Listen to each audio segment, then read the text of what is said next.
अग्रवाल समाज, वैश्य समाज भी अब राजनीतिक तौर पे पीछे नहीं रहना चाहता है और उसको भी उसका हक मिलना चाहिए। प्रोग्राम नहीं था, वो एक समाज का प्रोग्राम था, वो सभी पार्टियों के लिए था कि भी सभी पार्टी हमारे समाज को, अग्रवाल समाज को, वैश्य समाज को उसका जो हक बनता है उस पर ध्यान दें। इस पार्टी में जो रहकर खुश नहीं रह सकता वो कहीं खुश नहीं रह सकता। और अगर किसी भी व्यक्ति को अपनी बात कहने के लिए दूसरी पार्टी की तारीफ करनी पड़े, वो कांग्रेस पार्टी की तारीफ कर रहे थे, तो अगर उनको अच्छा लगता है, किसी को भी जिसको भी अच्छा लगता है, उनको अगर भाजपा की नीतियाँ या मोदी जी का नेतृत्व उनको अच्छा नहीं लग रहा है, तो मैं समझता हूँ कि उनको कांग्रेस ज्वाइन कर लेनी चाहिए।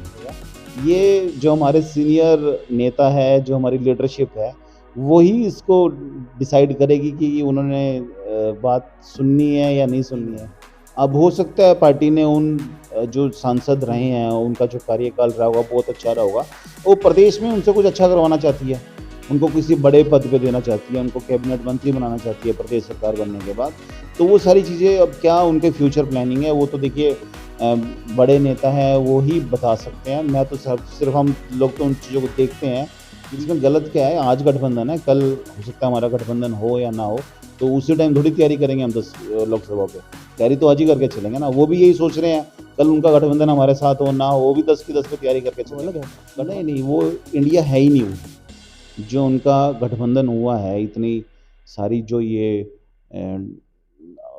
पार्टी मिला के जो इन्होंने उनके नेताओं को इसकी फुल फॉर्म भी नहीं पता। इंडिया का नाम दिया जो इन्होंने, उसको इंडिया बोल के I.N.T करके जो ये बनाया इन्होंने इंडिया, तो आप कोई मान लीजिए कोई चोर है और वो चोर का नाम आप सिपाही रख देंगे, तो वो सिपाही थोड़ी हो जाएगा, चोर तो चोर ही रहेगा ना जी।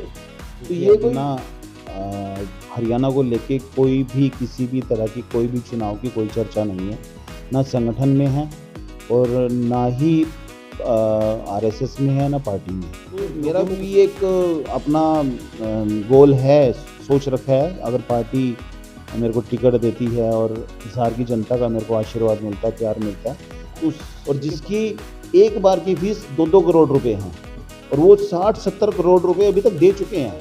जो केजरीवाल जी मुख्यमंत्री है, वो 2-2 प्रदेश के मुख्यमंत्री है, पंजाब के भी है और दिल्ली के भी है, क्योंकि जो पंजाब वाला मुख्यमंत्री है वो तो उसको तो कुछ पता नहीं है, वो तो पीछे खड़ा रहता है बेचारा। तो उसने तो बिल्कुल भट्ठा बिठा दिया है राजनीति का, उसने फ्री। ये बहुत ही गलत कल्चर है, बहुत ही गलत तरीके से आम आदमी पार्टी इस देश को बर्बाद कर रही है। और ये नमस्कार साथियों, स्वागत है आपका युवा आवाज में। पिछले दिनों कई घटनाक्रम घटे हैं हरियाणा की राजनीति के अंदर, और उस पर चर्चा करने के लिए आज मेरे साथ मौजूद है जिला हिसार भाजपा के कोषाध्यक्ष तरुण जैन जी। सबसे पहले तरुण जी, आपका बहुत बहुत स्वागत। आपका भी बहुत बहुत स्वागत है और आपके सभी दर्शकों को मेरा नमस्कार। तरुण जी, सबसे पहले तो हम चर्चा कर लेते हैं, क्योंकि पिछले दिनों कई रैलियां हुई, कई ऐसे राजनीतिक घटनाक्रम घटे जिससे आने वाले जो भविष्य है वो लोगों ने निर्धारित करने हैं। सबसे पहले हम बात करते हैं 1 तारीख को वैश्य समाज की जो रैली हुई थी, या वैश्य समाज का हम कार्यक्रम कह सकते हैं, वो कैसा कार्यक्रम था? क्या वो राजनीतिक था? देखिए रघुवीर जी, मैं आपको बताना चाहूँगा, वो एक समाज का प्रोग्राम था, वैश्य समाज का प्रोग्राम था। उसमें 11 दिन एक रोड शो चला और वो 11 दिन लगभग सभी डिस्ट्रिक्टों को कवर करता हुआ उसका सिरसा में समापन हुआ उसका। और उसके बाद फिर जींद में ये वैश्य महासम्मेलन का एक जो आयोजन किया गया, और उसमें पूरे हरियाणा से, सभी जिलों से हजारों की तादाद में जो वैश्य बंधु पहुँचे वहाँ पर। वो एक तरह से एक मैसेज था कि अग्रवाल समाज, वैश्य समाज भी अब राजनीतिक तौर पे पीछे नहीं रहना चाहता है और उसको भी उसका हक मिलना चाहिए। और ये मैसेज पार्टी उस कार्यक्रम में सभी पार्टी के जो कह सकते हैं कार्यकर्ता है या सभी पार्टी के नेता है उस कार्यक्रम में मौजूद थे, इस पे मोहर लग गई। जी, जी, बिल्कुल। वो कोई ऐसा एक पार्टी का प्रोग्राम नहीं था, वो एक समाज का प्रोग्राम था, वो सभी पार्टियों के लिए था कि भी सभी पार्टी हमारे समाज को, अग्रवाल समाज को, वैश्य समाज को उसका जो हक बनता है उस पे ध्यान दें। 2 तारीख मेरी आवाज़ सुनो, इस रैली की बड़ी चर्चा रही। 15-20 दिन पहले लोगों के बीच में चर्चा शुरू हुई, क्या आखिर चौधरी वीरेंद्र सिंह सुनाना चाहते हैं? लेकिन जब रैली हुई तो रैली के अंदर उन्होंने एक ही भाजपा को संदेश दिया कि जेजेपी से गठबंधन तोड़ ले। इसके क्या मायने आप मानते हैं? देखिए रघुवीर जी, मैं भारतीय जनता पार्टी का एक कर्मठ कार्यकर्ता हूँ और भारतीय जनता पार्टी एक बड़ी ही अनुशासन की पार्टी है, संगठन संगठन की पार्टी है और वो उस पार्टी में इस पार्टी में जो रहकर खुश नहीं रह सकता, वो कहीं खुश नहीं रह सकता। और अगर किसी भी व्यक्ति को अपनी बात कहने के लिए दूसरी पार्टी की तारीफ करनी पड़े, वो कांग्रेस पार्टी की तारीफ कर रहे थे, तो अगर उनको अच्छा लगता है, किसी को भी जिसको भी अच्छा लगता है, उनको अगर भाजपा की नीतियाँ या मोदी जी का नेतृत्व उनको अच्छा नहीं लग रहा है, तो मैं समझता हूँ कि उनको कांग्रेस ज्वाइन कर लेनी चाहिए। तो इस तरह की जो चीज़ें हैं या जो प्रेशर पॉलिटिक्स है, वो भारतीय जनता पार्टी में मेरे हिसाब से नहीं चलती है। ये मानना है भी आप वो दबाव बनाने के लिए एक रैली थी। देखिए, मैं समझता हूँ कि मैं क्या पूरे हरियाणा के लोग ही इस बात को समझते हैं कि चौधरी वीरेंद्र डूमर खां जी बहुत सीनियर लीडर हैं। सेंटर में भी भारतीय जनता पार्टी ने उनको मंत्री बनाया, कैबिनेट मंत्री बनाया और उनकी जो धर्मपत्नी है प्रेमलता जी, उनको वो विधानसभा में गई, बीजेपी ने उनको टिकट दिया। उनका बेटा भारतीय जनता पार्टी के टिकट पे चुनाव लड़कर राज्य इसका लोकसभा का मेंबर है वो। तो इतना कुछ होने के बाद मैं नहीं समझता कि ये बात आनी चाहिए कि मेरी बात सुनो या मेरी आवाज़ सुनो। क्या लगता है वो सफल हुए? देखिए ये बड़ी राजनीतिक एक चर्चा है जिसको मैं ना कहूँ तो ज़्यादा ठीक रहेगा। ये जो हमारे सीनियर नेता है, जो हमारी लीडरशिप है, वही इसको डिसाइड करेगी कि उन्होंने बात सुननी है या नहीं सुननी है। चर्चा ये भी चल पड़ी क्योंकि जो हिसार की सीट है, लोकसभा सांसद है ब्रजेंद्र सिंह जी, चर्चा ये चल पड़ी भी लोकसभा के अंदर जो 2 सीटें हैं, वो जेजेपी को मिलने जा रही हैं और हिसार उनमें से एक है। क्या लगता है ऐसी कोई चर्चा है या इस वजह से थोड़ा वो अपने आप को असुरक्षित महसूस कर रहे हैं ब्रजेंद्र सिंह जी? देखिए, अभी असुरक्षित करने वाला कोई माहौल नहीं है पूरे प्रदेश में। अभी तो देखिए आप 5 प्रदेशों के और चुनाव हो रहे हैं विधानसभा के, राजस्थान के, मध्य प्रदेश के, छत्तीसगढ़ के, तेलंगाना के और एक स्टेट और वहाँ के हो रहे हैं। तो अभी तो जो शिवराज चौहान जी जो मुख्यमंत्री है मध्य प्रदेश के, अभी जो लिस्ट जारी हुई है उनको ही टिकट नहीं मिली है विधानसभा की। तो वो भी यही सोच रहे हैं कि मेरे को टिकट मिलेगी, नहीं मिलेगी, मुख्यमंत्री है, वहाँ पर चुनाव चल रहा है। और यहाँ तो कोई चुनाव नहीं है, अभी इस बात का कोई यहाँ पर चर्चा ही नहीं है। ये जब चुनावी माहौल आता है तो ये रूमर्स चलती हैं कि किसका गठबंधन में किसको क्या मिलेगा, क्या नहीं मिलेगा। ये बहुत बाद में और बहुत लास्ट में जाके ये चीज़ें डिसाइड होती है कि कौन कैसा चुनाव लड़ेगा। अब जो सेंटर में मिनिस्टर थे उनको विधानसभा का चुनाव लड़ा रही है भारतीय जनता पार्टी। कितने ही सांसद है जिनको आज विधानसभा में चुनाव लड़ रहे हैं वो मध्य प्रदेश से। तो ये चीज़ें अभी कहना बहुत ही जल्दी है या कोई इस डर से ये कि भी मेरी टिकट कटेगी या नहीं कटेगी, इस तरह के पार्टी के प्रचार के खिलाफ जो बात करना मैं नहीं समझता कि ठीक चीज़ है वो। आपने कहा सांसदों को विधानसभा में उतारा, क्या वहाँ पे विधायक के लेवल के आपको नेता नहीं मिले भाजपा में? देखिए, ये पार्टी की अपनी एक नीति है, उनकी एक अपनी प्लानिंग है। अब हो सकता है पार्टी ने जो सांसद रहे हैं, उनका जो कार्यकाल रहा होगा बहुत अच्छा रहा होगा। वो प्रदेश में उनसे कुछ अच्छा करवाना चाहती है, उनको किसी बड़े पद पे देना चाहती है, उनको कैबिनेट मंत्री बनाना चाहती है प्रदेश सरकार बनने के बाद।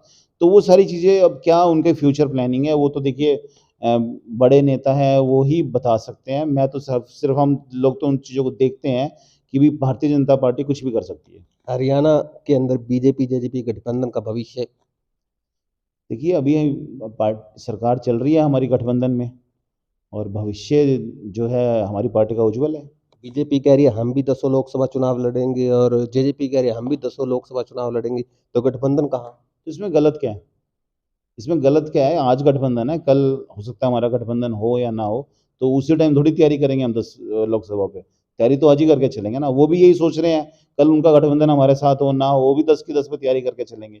गठबंधन होगा तो उस हिसाब से चुनाव लड़ेंगे, नहीं होगा तो 10 की 10 पे लड़ेंगे। इंडिया अलायंस, भारत एक नया बीजेपी के द्वारा जैसे ही इंडिया अलायंस की घोषणा हुई, भारत का एक कह सकते हैं लोगों के बीच में प्रचारित करना शुरू कर दिया, अभी इंडिया नहीं भारत। तो क्या इंडिया और भारत दोनों अलग हैं? नहीं, नहीं, वो इंडिया है ही नहीं वो। इंडिया जो उनका गठबंधन हुआ है, इतनी सारी जो ये पार्टी मिला के जो इन्होंने उसका उनके नेताओं को इसकी फुल फॉर्म भी नहीं पता है। वो बता नहीं पाएगा कोई कांग्रेस का लीडर या किसी भी पार्टी का लीडर। और उनका तो गठबंधन मुझे लगता नहीं है कि चुनाव तक भी चलेगा। चुनाव से पहले ही उनमें दरारें आ गई है। सबके अपने-अपने सेल्फ इंटरेस्ट है। सब प्रधानमंत्री बनना चाहते हैं, सब मुख्यमंत्री बनना चाहते हैं। तो ये गठबंधन थोड़ी है, ये तो ठगबंधन है। मैं तो ठगबंधन बोलूँगा।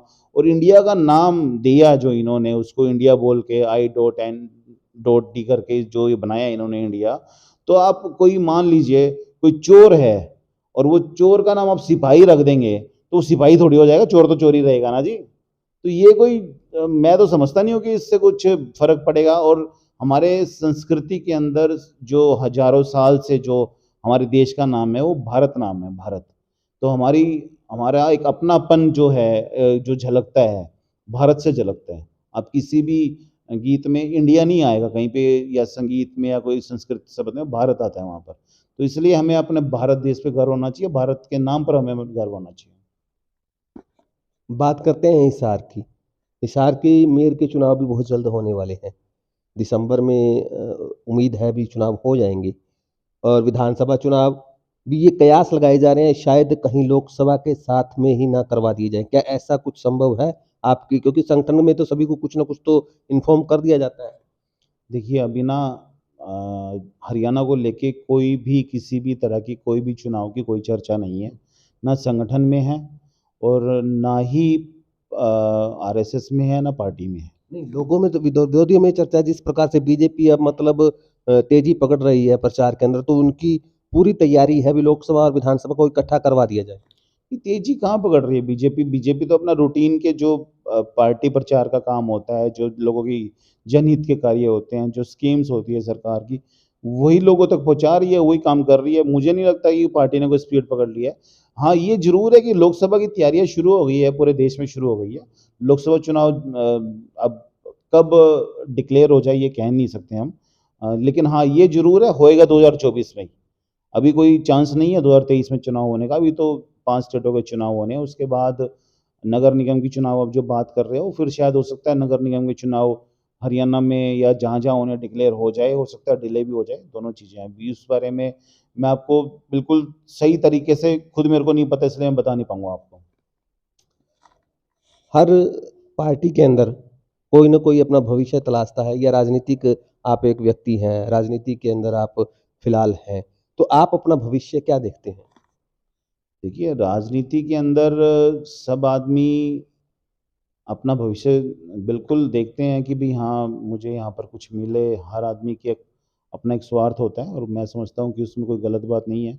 सब लोगों का ये कहीं न कहीं जब तक कोई गोल नहीं वो सेट करेगा, तो जब तक वो उसको हिट नहीं कर पाएगा। तो मेरा भी एक अपना गोल है, सोच रखा है। अगर पार्टी मेरे को टिकट देती है और हिसार की जनता का मेरे को आशीर्वाद मिलता है, प्यार मिलता है, तो उसके बाद फिर मैं यहाँ पर जो अपनी मेरी जो दिमाग में जो प्लानिंग्स है हिसार को लेके, हिसार के लोगों को लेके, उसको इम्प्लीमेंट करूँगा। कल ही आम आदमी पार्टी के राज्यसभा सांसद को गिरफ्तार कर लिया जाता है। विपक्ष का आरोप अब बीजेपी दूसरी तरफ चल पड़ी है। विपक्षी नेताओं को विपक्ष जब बढ़ रहा है तो उनको दबाने के लिए ऐसे हथकंडों का प्रयोग कर रही है। देखिए, ये तो ना चोर कभी कहता है कि मैंने चोरी की है। वो तो जब इंटेरोगेट होता है, जब इन्वेस्टिगेशन चलती है, जब इन्वेस्टिगेशंस एजेंसीज़ जो उस पे काम करती है, तो अगर ये इतने पाक साफ़ है, इन्होंने कोई कुछ किया ही नहीं है, तो क्यों डर रहे हैं फिर? फिर हमारे जो न्यायालय हैं, वहाँ से इनको बाइज्जत बेल मिलेगी, बाइज्जत इनको रिहा किया जाएगा। तो ये इसीलिए ये डर रहे हैं। पहले शैलेंद्र जैन, फिर सिसोदिया, अब आपके संजय जी जो अंदर गए हैं, उनको अभी तक पहले वालों को बेल मिली नहीं है, तीसरे को जेल में ले गए। तो उसके पीछे कुछ ना कुछ इन्वेस्टिगेशन एजेंसीज़ जो इन्वेस्टिगेशन कर रही हैं, उनको कुछ मिला तभी किया है। और पिछले सुप्रीम कोर्ट में सिसोदिया ने अपनी ज़मानत लगाने के लिए मन्नू सिंघवी जैसे बड़े वकीलों को अपनी ज़मानत मिल जाए उसको, उनको कोर्ट के अंदर खड़ा किया। और जिसकी एक बार की फीस 2-2 करोड़ रुपए है और वो 60-70 करोड़ रुपए अभी तक दे चुके हैं अपनी जमानत के नाम का। तो वो पैसा कहाँ से आ रहा है? किसका पैसा है? जनता का पैसा है या किसी ब्लैक मनी है? तो कहीं न कहीं तो कुछ ना कुछ तो दाल में काला है, तभी तो इतना सारा मामला चल रहा है। 60-60, 70-70 करोड़ रुपए वो खर्च कर रहे हैं अपनी सिर्फ़ बेल पाने के लिए, तो इसका मतलब आप जनता समझदार है और जो न्याय है वो अपना काम करती है, न्यायपालिका इन्वेस्टिगेशन अपना काम करती, कंपनियाँ अपना काम करती है और बिल्कुल साफ तरीके से काम हो रहा है। ये जो आरोप लगाया जाता है, जो केजरीवाल जी मुख्यमंत्री है, वो 2-2 प्रदेश के मुख्यमंत्री है, पंजाब के भी है और दिल्ली के भी है। क्योंकि जो पंजाब वाला मुख्यमंत्री है, वो तो उसको तो कुछ पता नहीं है, वो तो पीछे खड़ा रहता है बेचारा। जैसे पीए हो केजरीवाल का, वो इतने बड़े पद पर आज संवैधानिक पद के ऊपर है, तो उसका तो उसने बैंड बजा रखा है उस मुख्यमंत्री का तो। वो पार्टी सुप्रीमो है, कुछ तो प्रोटोकॉल होता है। पार्टी सुप्रीमो किस चीज़ का पार्टी सुप्रीमो है वो? पार्टी सुप्रीमो वो तो कहते हैं मैं आम आदमी हूँ। यहाँ पर फिर सुप्रीमो हो गया, फिर क्या फ़र्क रह गया जो कल्चर खत्म करना चाहता था वो। तो उसने तो बिल्कुल भट्ठा बिठा दिया है राजनीति का। उसने फ्री की जो ये लॉलीपॉप देने का जो एक सिलसिला शुरू किया हमारे देश के अंदर, वो किसने किया? अगर वो अच्छे काम करेगा तो लोग उसको अपने आप वोट देंगे ना। फ्री में तो मैं बाँट दूँगा, मेरे को वोट मिल जाएँगे, मैं बन जाऊँगा मुख्यमंत्री। तो ये बहुत ही गलत कल्चर है, बहुत ही गलत तरीके से आम आदमी पार्टी इस देश को बर्बाद कर रही है और ये धब्बा है हमारे देश के ऊपर इस तरह की पार्टियाँ जो काम कर रही है और ये बिल्कुल इन्होंने बहुत बड़ा स्कैंडल किया है, कई हज़ार करोड़ का स्कैंडल है और ये आप देखिए इसमें सारे के सारे जेल में जाएँगे, उनको सज़ा होगी। तो दर्शकों, ये थे हमारे साथ तरुण जैन, जिन्होंने पिछले दिनों घटी घटनाओं के ऊपर और अभी जो फिलहाल चल रहा है राजनीतिक घटनाक्रम, उसके ऊपर चर्चा की और चर्चा के दौरान इन्होंने बड़े बेबाकी से सवालों के जवाब दिए हैं। आपको ये इंटरव्यू कैसा लगा? आपके क्या विचार हैं, वो हमारे साथ कमेंट बॉक्स में ज़रूर लिखिएगा। मेरे साथ जुड़े रहने के लिए बहुत-बहुत धन्यवाद।